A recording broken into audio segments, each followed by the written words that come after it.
இங்கே நம்ம ஹீரோ விபச்சார விடுதிக்கு போகிறான். அங்கே இருக்க ஒரு பொண்ணு அவனுக்கு ரொம்ப பிடிச்சிருக்கு. 2 பேரும் அடிக்கடி மீட் பண்ணிக்கிறாங்க. இப்படியே கொஞ்ச நாள் போகுது.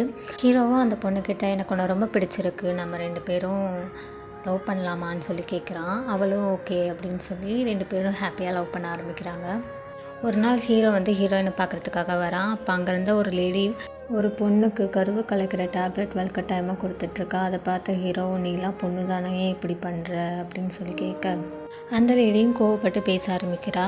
இங்கே இருக்க ஒரு பொண்ணையும் அவங்க சொந்தக்காரங்களே விற்றுருக்காங்க வெறும் 1000 ரூபாய் காசுக்காக.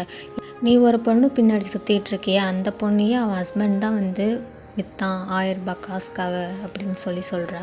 ஹீரோவும் ஹீரோயின் கிட்ட போயிட்டு இதை பற்றி கேட்குறான். அவளும் ஆமாம் அப்படின்னு சொல்லி ரொம்ப ஃபீல் பண்ணுறா. ஹீரோயின் கிட்ட நம்ம 2 பேரும் கல்யாணம் பண்ணிக்கலாமான்னு சொல்லி கேட்குறான். ஃபஸ்ட்டு அந்த பொண்ணு ஒத்துக்கலை. அதுக்கப்புறம் அவளும் சரி அப்படின்னு ஒத்துக்கிறா. அடுத்த நாளும் ஆகுது. நம்ம ஆசைப்பட்ட வாழ்க்கை கிடைக்க போகுதுன்ற சந்தோஷத்தில் ஹீரோக்காக வெயிட் பண்ணிகிட்ருக்கா. ஆனால் ரொம்ப நேரம் ஆகி ஹீரோ வரவே இல்லை.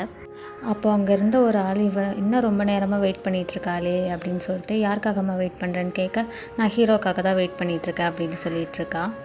அவன் இன்றைக்கி ஒரு ஆர்டிக்கல் ரிலீஸ் பண்ணுறதுக்காக போயிருக்கானே, உங்ககிட்ட சொல்லலையா அப்படின்னு சொல்லிட்டு அந்த ஆளும் கேட்குறான். விபச்சாரிகளை பற்றி ஒரு ஆர்டிக்கல் எழுதியிருக்கான், உங்ககிட்ட சொல்லலையா அப்படின்னு சொல்லி கேட்க, அவளும் இல்லை அப்படின்னு சொல்லிட்டு ரொம்ப ஃபீல் பண்ணுறா. இதுக்காக தான் நம்ம கூட பழகினானா அப்படின்னு சொல்லிட்டு ரொம்ப மனசு உடஞ்சி போயிடுறா.